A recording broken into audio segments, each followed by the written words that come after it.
Buenos días, amigos y hermanos que nos acompañan en esta transmisión de la Primera Iglesia Bautista de Monterrey, en esta mañana de domingo 25 de julio del año 2021, en la cual estaremos estudiando en la Biblia el primer milagro de nuestro Señor Jesucristo. Estamos en la escuela bíblica dominical y el título de la lección de esta mañana es Principio de señales. Te invito a que junto conmigo oremos en este momento. Padre, te damos infinitas gracias en esta mañana por la oportunidad que nos das de leer tu palabra, de meditar en ella. Te pido humildemente que tu Espíritu Santo nos guíe en la exposición de la misma y, Señor, que este mensaje llegue a lo más profundo de nuestro ser y que podamos entender el ministerio de tu Jesucristo, que tiene un propósito de salvación, de reconciliación para todos los hombres. Cuídanos en esta hora, bendice a tu iglesia. Te lo pido en el nombre de tu Jesucristo, nuestro Señor y Salvador. Amén. En esta mañana estaremos estudiando, como lo hemos mencionado, el primer milagro de Jesucristo, principio de señales. ¿Cuál fue el primer milagro? Que Jesús convirtió el agua en vino. El texto básico de esta mañana se encuentra en el Evangelio de Juan, capítulo 2, del versículo 1 al versículo 12. Y el texto a memorizar es el siguiente. Juan 2, versículo 4 dice: Jesús le dijo: ¿qué tienes conmigo, mujer? Aún no ha venido mi hora. ¿Lo repites juntamente conmigo en este momento? Jesús le dijo: ¿qué tienes conmigo, mujer? Aún no ha venido mi hora. Juan capítulo 2, versículo número 4. En este primer milagro de nuestro Señor Jesucristo se menciona que Él estaba en Galilea y participaba en una boda. Una boda que, dependiendo de cada cultura, se celebra de manera diferente. Vamos a ver también la relación que tenía nuestro Señor Jesucristo con su madre María. Vamos a ver la manera en la cual se realizó este primer milagro, cómo impactó en la vida del maestresala, y por último, que al terminar esta boda, Jesús y sus discípulos descendieron a Capernaum. En esta ilustración podemos ver una imagen en la cual se está celebrando una boda judía en los tiempos del Señor Jesucristo. Se está vertiendo vino en unas tinajas, en unas vasijas. Y en la parte inferior, una boda de judía en nuestra actualidad. La primera parte de esta lección habla acerca de la invitación. En Juan capítulo 2, versículos 1 y 2 dice lo siguiente: Al tercer día se hicieron unas bodas en Caná de Galilea, y estaba allí la madre de Jesús. Y fueron también invitados a las bodas Jesús y sus discípulos. Boda. ¿Cuál es la definición de esta palabra? La etimología de la palabra boda nos remite al latín bota, que viene del plural votum, que puede traducirse como voto, es decir, una boda es un ritual que permite que dos personas contraigan matrimonio. También se llama boda a los festejos que se llevan a cabo para celebrar la ceremonia en cuestión. Si tú, amigo hermano, eres casado, recordarás que cuando tomaste la decisión de unirte en matrimonio con tu esposa, o si tú eres mujer, con tu esposo, tuviste que tomar muchas decisiones y hacer diferentes preparativos para ese momento. Desde el lugar donde te ibas a casar, el separar el templo, el juez civil, si hiciste un festejo, el lugar donde ibas a estar, el número de invitados, los que se iba a servir de comer, y si al terminar tuviste la oportunidad de hacer un viaje de luna de miel, pues el lugar a donde ibas a ir y cuántos días ibas a permanecer en aquel lugar. Es decir, una boda es un evento muy importante. De hecho, veremos más adelante que una boda, la unión de dos personas, nace desde el corazón de nuestro Dios. La Biblia dice acerca de la unión de dos personas. Él, respondiendo, les dijo: ¿no habéis leído que el que los hizo al principio, varón y hembra los hizo? Y dijo esto: por esto el hombre dejará padre y madre y se unirá a su mujer, y los dos serán una sola carne. Así que no son ya más dos, sino una sola carne. Por tanto, lo que Dios juntó, no lo separe el hombre. Esto se menciona en el Evangelio y son palabras de nuestro Señor Jesucristo. ¿Por qué? Porque la relación de Dios y la familia es muy importante. En la actualidad, lamentablemente, hemos sido bombardeados por ideas que no son del agrado de nuestro Dios. Es más, que son contrarias a lo que establece la Biblia. Génesis 1, 27 y 28 dice: y Dios creó al hombre a su imagen. A la imagen de Dios lo creó. Varón y hembra los creó. Y los bendijo Dios y les dijo: fructificad y multiplicad, y llenad la tierra y sojuzgadla, y señoread en los peces de la mar, y en las aves de los cielos, y en todas las bestias que se mueven sobre la tierra. Y es muy importante recordar esta porción que viene en el libro de Génesis, su capítulo número 1, del 27 al 28, en estos versículos. El plan de Dios para formar un hogar, formar una familia, es la unión de dos personas. Pero, y aquí es bien importante, el hombre, varón y mujer. ¿Sí? Varón y hembra los creó. El propósito divino para formar familia es hombre y mujer.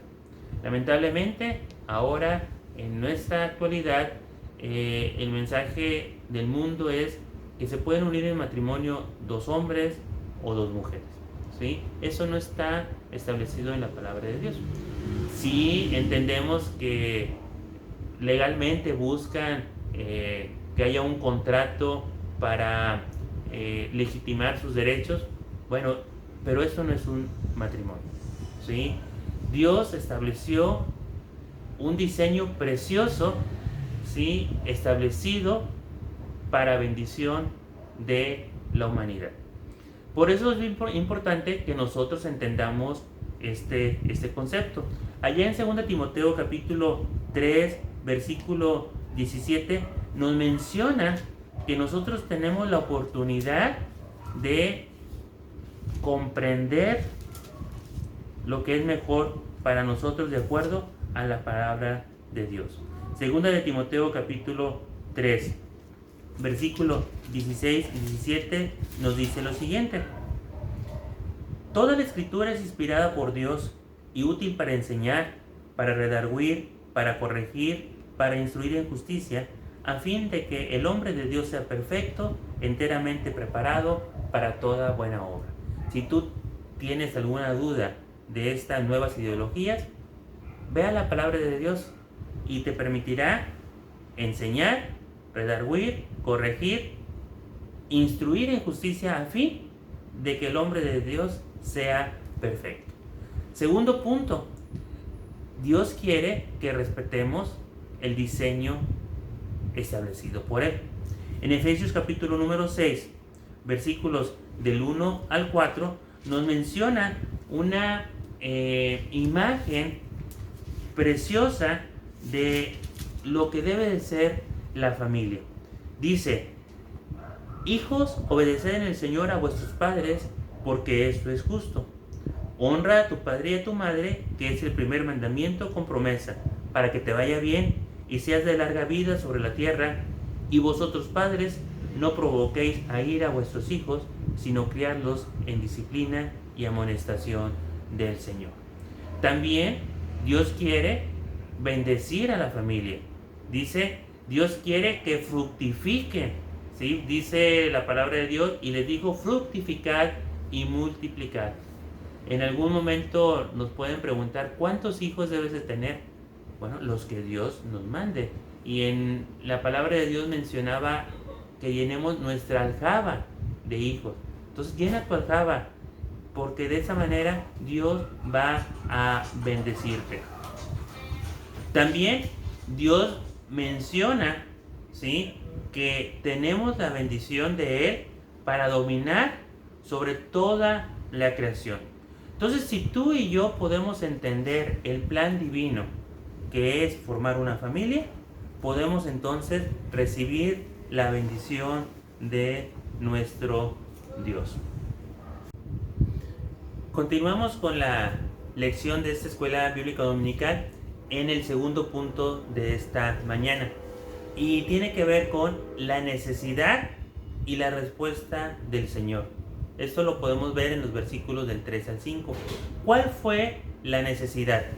Se acabó el vino en esta fiesta. ¿Y cómo reaccionó el Señor Jesucristo ante esta necesidad?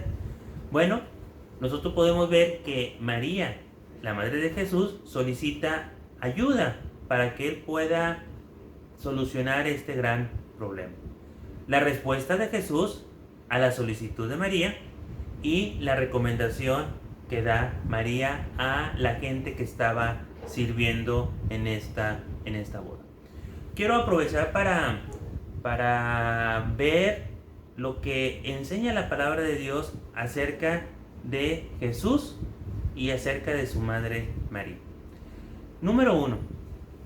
Jesús, Él es Dios, y por lo tanto Él no tiene principio ni tiene fin. Es decir, Jesús estaba desde antes de la creación del mundo. Jesús vino, bajó a esta tierra para cumplir su propósito de morir en una cruz, para derramar su sangre para salvación de tus pecados y de mis pecados y reconciliarnos con Dios. Y resucitó, y Él vive hoy a la diestra, y sentado a la diestra de Dios Padre, y Él no tiene fin. Juan 1:1 dice lo siguiente: en el principio era el verbo, y el verbo era con Dios, y el verbo era Dios. Ese es Jesús. Él es Dios. María fue un instrumento escogido por Dios para que Jesús viniera a este mundo a cumplir su misión de salvación. Podemos ver allá en el Evangelio de Jesucristo, según Lucas, en su capítulo 1, versículos 26 al 31, cómo fue el anuncio de parte de los ángeles hacia María. ¿Sí? Lucas 1, de 26 al 31, dice lo siguiente: al sexto mes, el ángel Gabriel fue enviado por Dios a una ciudad de Galilea llamada Nazaret, a una virgen desposada con un varón que se llamaba José, de la casa de David.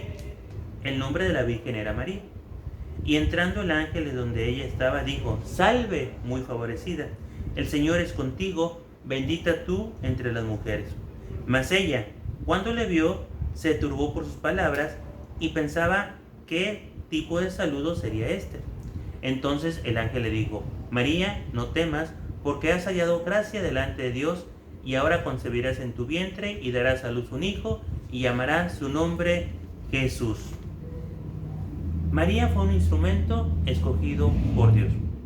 Jesús, en esa relación de madre e hijo, respetaba y obedecía a sus padres, cumpliendo el mandato establecido por Dios allá en el Éxodo, en su capítulo 20, versículo 12. Es decir, lo que nosotros conocemos como los 10 mandamientos. Uno de ellos es el siguiente: honra a tu padre y a tu madre. La respuesta de Jesucristo ante esta petición o ante esta necesidad fue con amor. Leamos estos versículos del 3 al 5. Y faltando el vino, la madre de Jesús le dijo: no tienen vino. Jesús le respondió: ¿qué tienes conmigo, mujer? Aún no ha venido mi hora. Su madre dijo a los que servían: haced todo lo que os dijere. Es decir, que Jesús habló con amor a María. Aún en los tiempos de sufrimiento en la cruz, si recordamos, Jesús colgado en un madero, castigado, sufriendo pena de muerte, Él se ocupó en procurar ayuda para el cuidado de su madre María, dejándola al cuidado del discípulo amado, Juan. Esto lo podemos ver en Juan capítulo 19, versículo 27. Entonces, ¿cuál debe ser en este momento la relación que tenía Jesús con su madre María? Una relación de amor, ¿sí? Una relación de cariño, una relación de respeto, ¿sí? Porque Él, como hijo, procuraba y respetaba los mandamientos de nuestro Dios. Por último, en este pasaje, en el versículo número 5, podemos ver que María dice lo siguiente: haced todo lo que Él os dijere. Entendía que la autoridad estaba en Jesucristo, ¿sí? ¿Cómo debe ser la relación de padres e hijos? Nosotros hemos visto en la primera parte la relación que tiene Dios con la humanidad a través de el diseño especial de formar familias, ¿sí? Una familia en la unión entre un hombre y una mujer, y si Dios permite la bendición, que ese matrimonio tenga hijos. Bueno, dentro de ese diseño establecido por Dios, también Él maneja y establece reglas de sana convivencia. Si tú, amigo y hermano, lees estos reglas, estos mandamientos y las obedeces, te puedo asegurar que en tu familia tendrás esa bendición. ¿Cuáles son las reglas para los padres? Número 1, nosotros como padres debemos ser ejemplo a los hijos.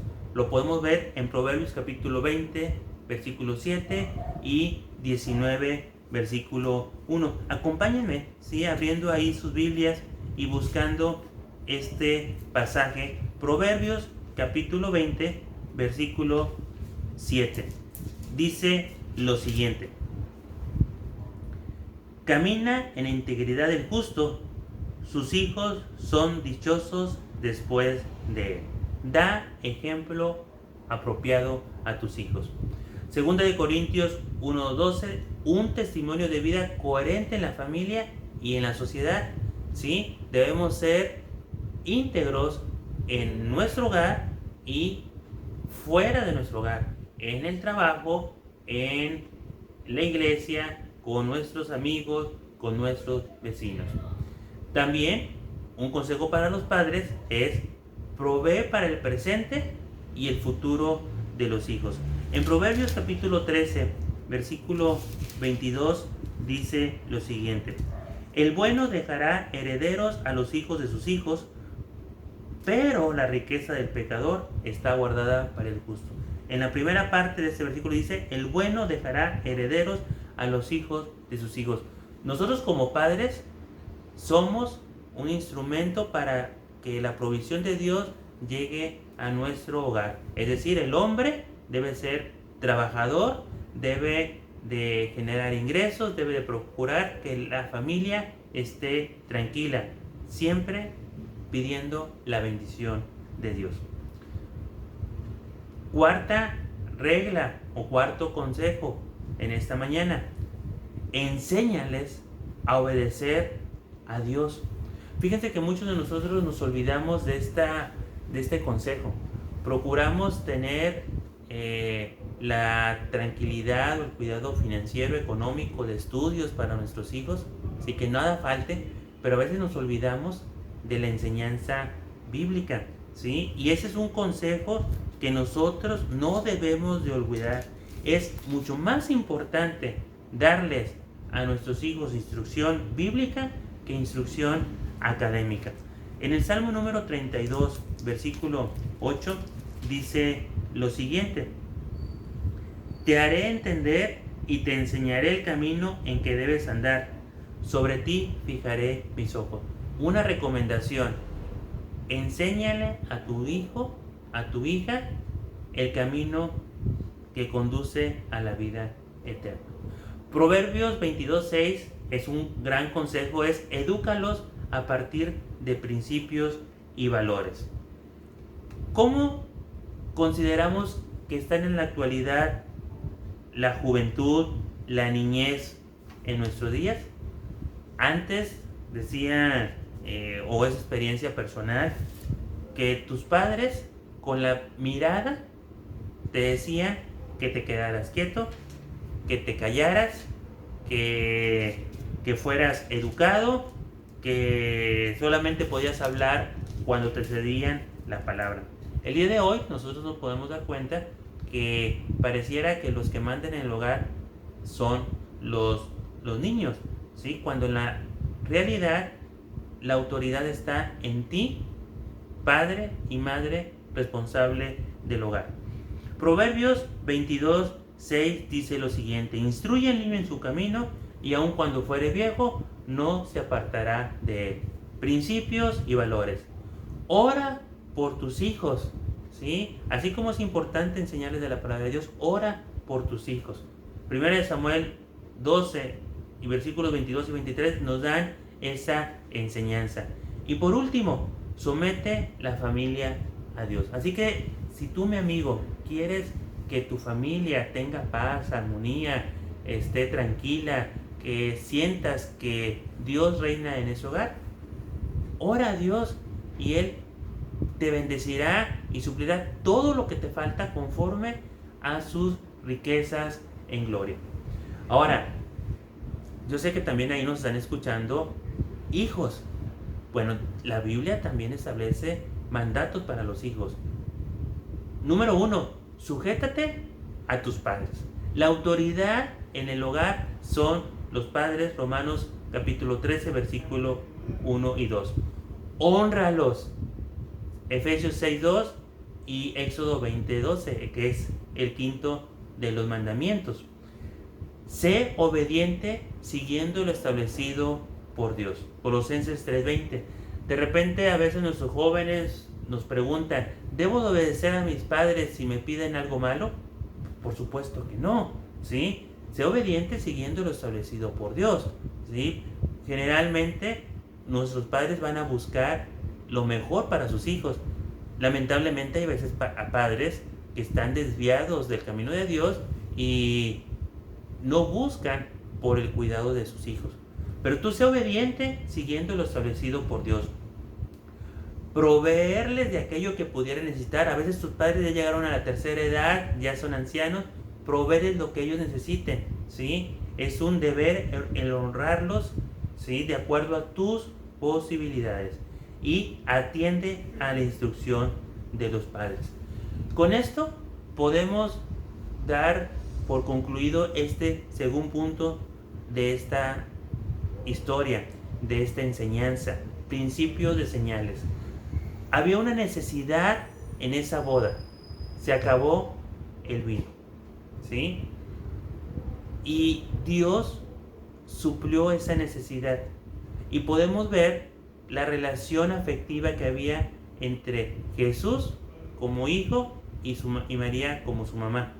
Y recordamos que la Biblia establece ciertas reglas tanto para padres como para hijos, que si tú y yo lo obedecemos en nuestras familias, habrá armonía, habrá paz, habrá felicidad, habrá tranquilidad, porque ahí está la bendición de Dios. Continuamos en esta mañana estudiando esta historia titulada Principios y Señales, en la cual leemos y recordamos el tiempo en el cual Jesús hizo su primer milagro, allá en las bodas de Caná de Galilea. En este tercer punto veremos la orden del Señor a los que estaban sirviendo. Desde el versículo número 6 al versículo número 12 está esa historia. Algunos puntos que vale la pena reflexionar. En esta fiesta en la cual estaban celebrando un matrimonio, ¿sí? Jesucristo ordenó llenar las tinajas vacías. No es la primera vez que se menciona este acto en la Biblia. Allá en el Antiguo Testamento, ¿sí? Uno de los profetas le dijo a una mujer que reuniera muchas vasijas, ¿sí? y que encerrada juntamente con sus hijos, ¿sí?, fueron produciendo un gran milagro, porque todas esas vasijas se llenaron de aceite y esa mujer juntamente con sus hijos pudo venderlo y poder sobrevivir. Bueno, en esta historia de la boda de Caná, Jesucristo repitió aquella orden: llena las tinajas vacías. La medida de un cántaro, que es la que se menciona en esta porción, era aproximadamente, de acuerdo a los que estudian la Biblia, de 40 litros aproximadamente. El total aproximado entonces de vino que convirtió el Señor agua en vino fue alrededor de 500 litros de vino. Dice el versículo número 6: y estaban allí 6 tinajas de piedra para agua, conforme al rito de la purificación de los judíos, en cada una de las cuales cabían 2 o 3 cántaros de agua. ¿Sí? Entonces estamos sacando un promedio y es alrededor de 500 litros de vino. Cuando el Jesús dio la orden, cuando el Señor Jesucristo dio la orden, la gente obedeció. Dice, Jesús dijo: llenad esas tinajas de agua, y las llenaron hasta arriba. La gente obedeció al Señor Jesucristo. Si tú en tu vida personal entiendes que Dios te está dando un mensaje, pronto escucha y ponte en acción. Obedece lo que establece nuestro Dios.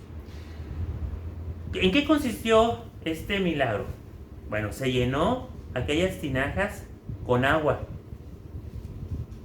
y después mandaron traer al maestresala. ¿Qué es el maestresala? Era un hombre encargado de probar el vino, es decir, para evitar que si había algo contaminado, pues no le llegara a los invitados.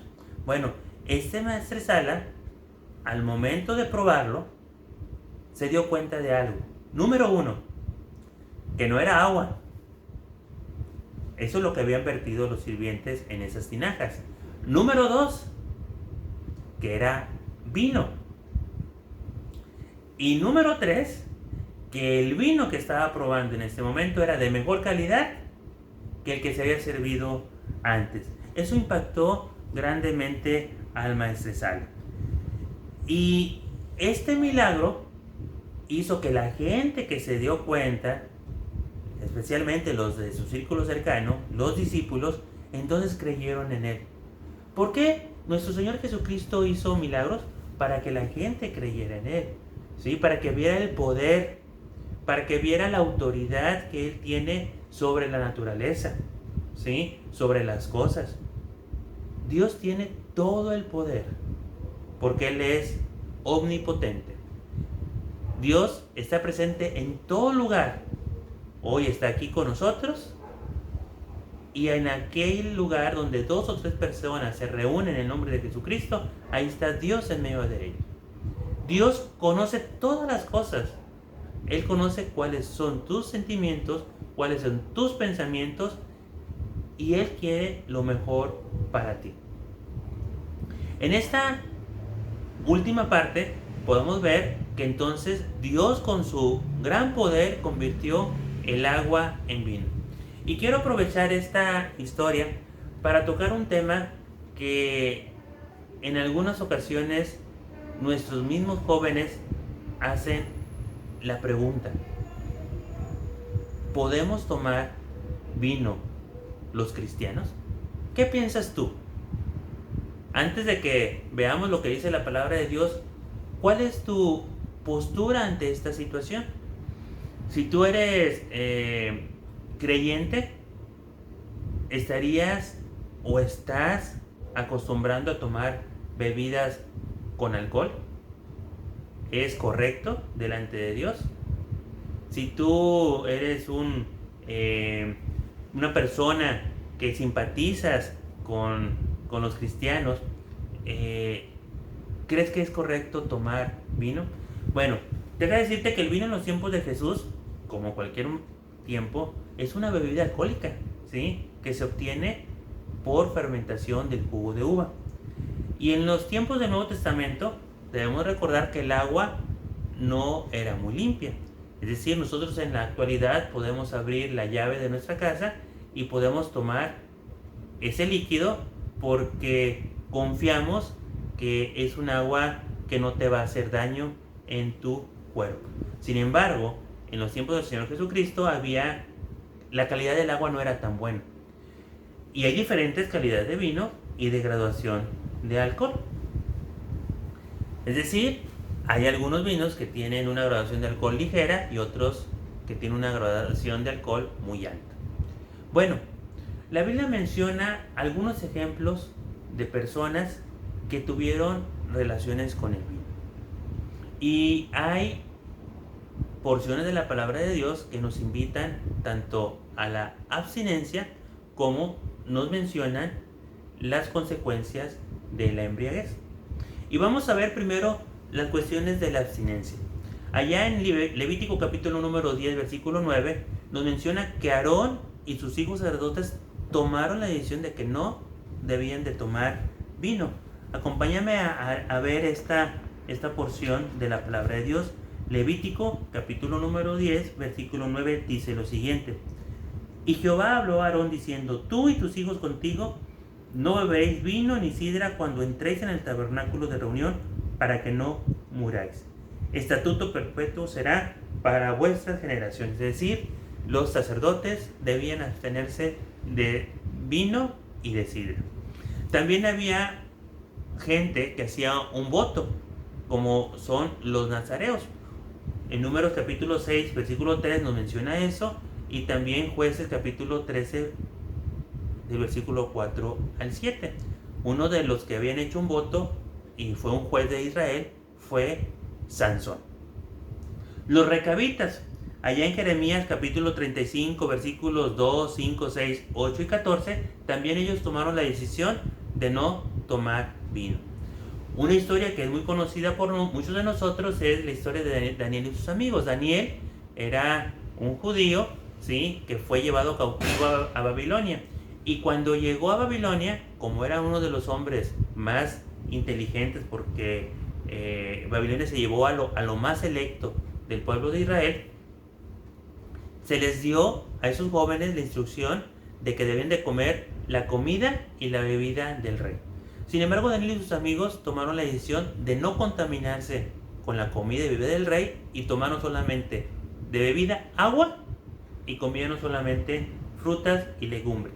Y dice que Dios los bendijo, que al paso del tiempo fueron considerados como los hombres más inteligentes, más sabios de todo aquel pueblo.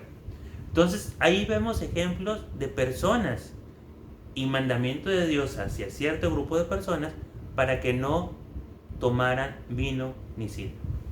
Bueno, no sé cuál sea tu experiencia dentro de lo personal o en lo familiar con personas que se embriagan, ¿sí? Sabemos que ese es un problema cultural muy fuerte en nuestra comunidad, y la embriaguez ocasiona grandes problemas en los hogares.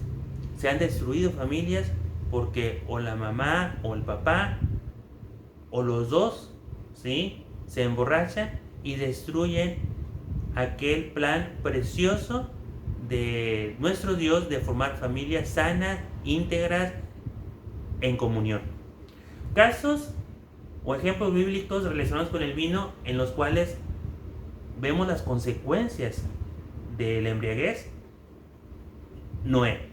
Génesis capítulo 9, versículo 20 al 21, nos cuenta la historia de que hubo un momento en el cual Noé se embriagó y quedó desnudo. Y lamentablemente para uno de sus hijos que lo vio, ¿sí?, Noé lo maldijo.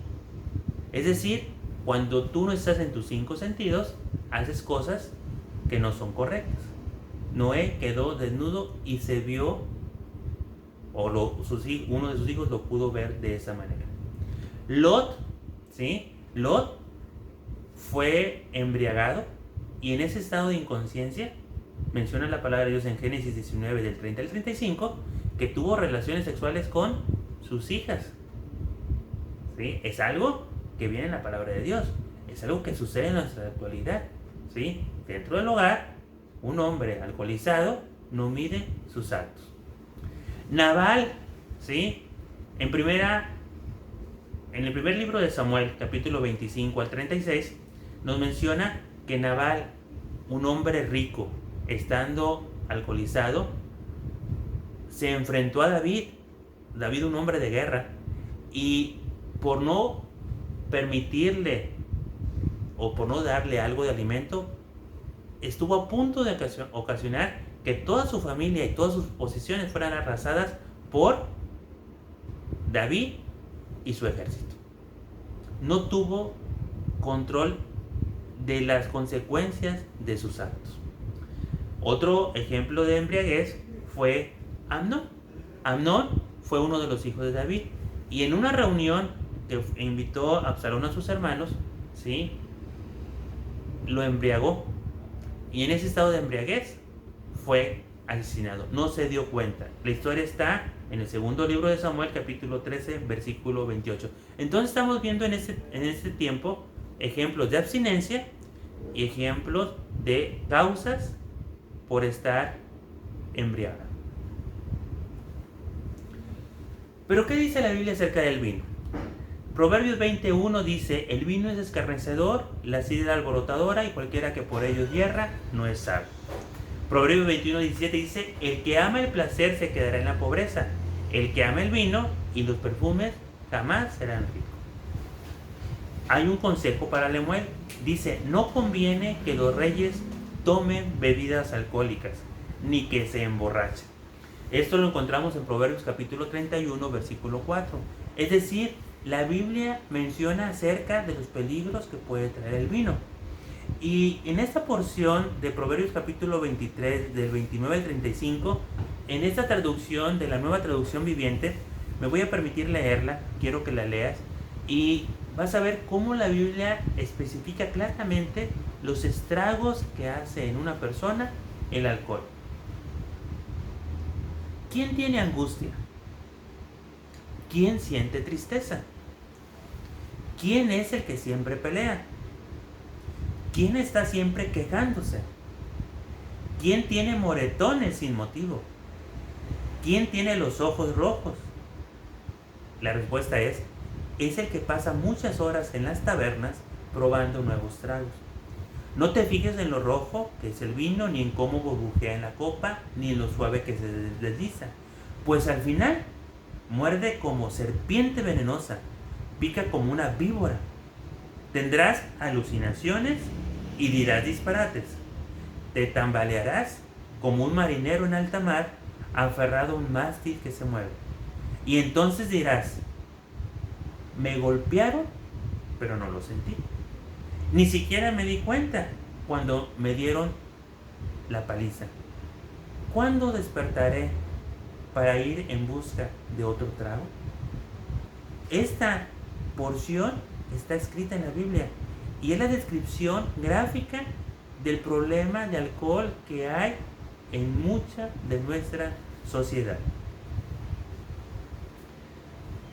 Bueno, aquí vienen los consejos. Nos estamos acercando a lo que la palabra de Dios menciona acerca del vino y el consejo que nosotros damos para que tú y yo andemos en tal consejo.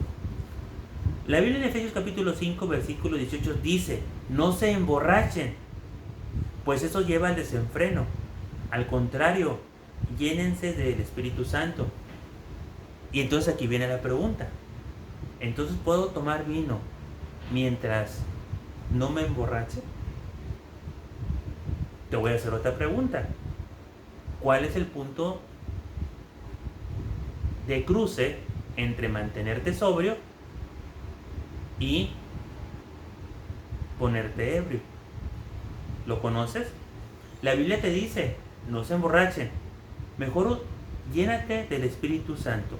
Primera de Timoteo capítulo 3, versículo 8 dice: los diáconos deben ser gente respetable, no deben mentir, ni beber mucho vino, ni hacer trampa en los negocios. Y entonces aquí los muy estudiosos de la Biblia, que quieren encontrar la justificación o la respuesta para poder tomar vino, dicen que si puedes tomar, nada más no tomes mucho vino, toma un poco de vino. Y si a eso le agregamos lo que dice en 1 Timoteo capítulo 5, 23, dice, ya no bebas agua, sino usa de un poco de vino por causa de tu estómago y de tus frecuentes enfermedades. Como lo habíamos comentado antes, la calidad del agua en aquel tiempo no era buena, y lo más probable que Timoteo estaba pasando por problemas de enfermedad, y Pablo le da este consejo: toma un poco de vino para que tus problemas estomacales mejoren. Entonces, ¿podemos tomar o no podemos tomar? ¿Debemos tomar o no debemos tomar alcohol? 1 Corintios 6:12 dice lo siguiente: se dice, yo soy libre de hacer lo que quiera. Es cierto, pero no todo conviene. Sí, yo soy libre de hacer lo que quiera, pero no debo dejar que nada me domine. En este pasaje podemos ver que todo me es lícito, pero no todo conviene. Y lamentablemente, cuando tú cruzas y empiezas con la bebida del alcohol, lo más probable es que te dejes dominar por esa decisión. Prometen libertad, pero ellos mismos son esclavos del pecado y de la corrupción, porque uno es esclavo de aquello que lo controla. Te vas a volver esclavo. Vas a provocar una crisis en tu persona y una crisis en tu familia. Y por último, en 1 Corintios capítulo 10 versículos del 30 al 31 dice, si pues coméis o bebéis o hacéis otra cosa, hacedlo todo para la gloria de Dios. No seáis tropiezo ni a judíos, ni a gentiles, ni a la iglesia de Dios. Y este versículo es el que vamos a tomar como base para decir cuál es nuestro consejo. Nuestro consejo, establecido en la palabra de Dios, es abstente del vino. No te conviene, ¿sí? No es bueno, te vas a dejar dominar. Pero si en algún momento tú piensas, bueno, deja tomar, recuerda esto: haced todo para la gloria de Dios.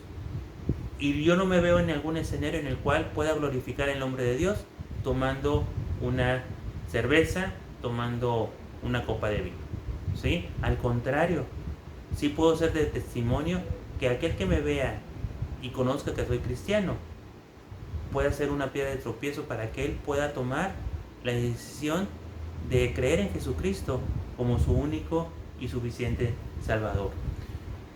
¿Por qué hacemos esta mención? Porque aprovechamos el estudio de la palabra de Dios de esta mañana, en la cual vemos que el principio de señales, el primer milagro del Señor Jesucristo fue convertir el agua en vino. Y como conclusión, el Señor Jesucristo honró con su presencia a los recién casados estando en ellos en esta fiesta. Amigo y hermano, tú puedes tener la bendición de Dios. Si cuando te casaste conocías a Jesucristo como Salvador, ten la plena confianza de que Dios está en medio de tu hogar y está dirigiendo a tu familia si cumplimos lo establecido en la palabra de Dios.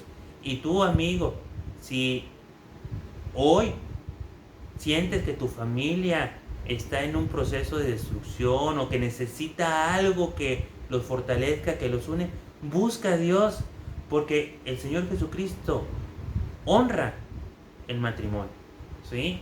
Y Él está listo para restaurar cualquier tipo de relación que esté fracturada, ¿sí? Jesucristo rescata familias.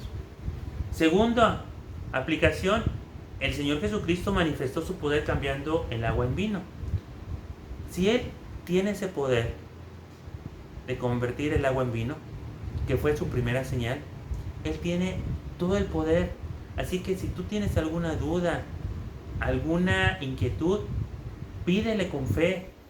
Y así como sus discípulos le dijeron, dame más fe, enséñame a orar, Dios responde esa petición.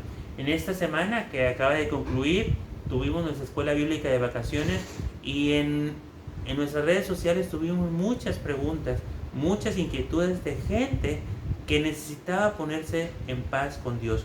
Bueno, Dios puede transformar tu corazón y, como dice el Salmo, de estar sentado en lo más triste, en lo más bajo, Él te levanta y te sube hasta estar sentado con los príncipes, dice el Salmo, con los príncipes de su pueblo. Y por último, las señales dadas por el Señor Jesucristo tienen un propósito para que creas en Él. Los discípulos creyeron en Él al ver esta primera señal hecha en Caná de Galilea. Terminamos repitiendo el versículo memorizado. Jesús le dijo: ¿qué tienes conmigo, mujer? Aún no ha venido mi hora. Juan 2:4. Gracias por compartir este tiempo de instrucción bíblica en la Escuela Bíblica Dominical de la Primera Iglesia Bautista de Monterrey. Esperamos que esta palabra sea de bendición y te invitamos a que el próximo domingo estés otra vez con nosotros estudiando la palabra de Dios y lo que Jesús tiene para tu vida. Dios te bendiga.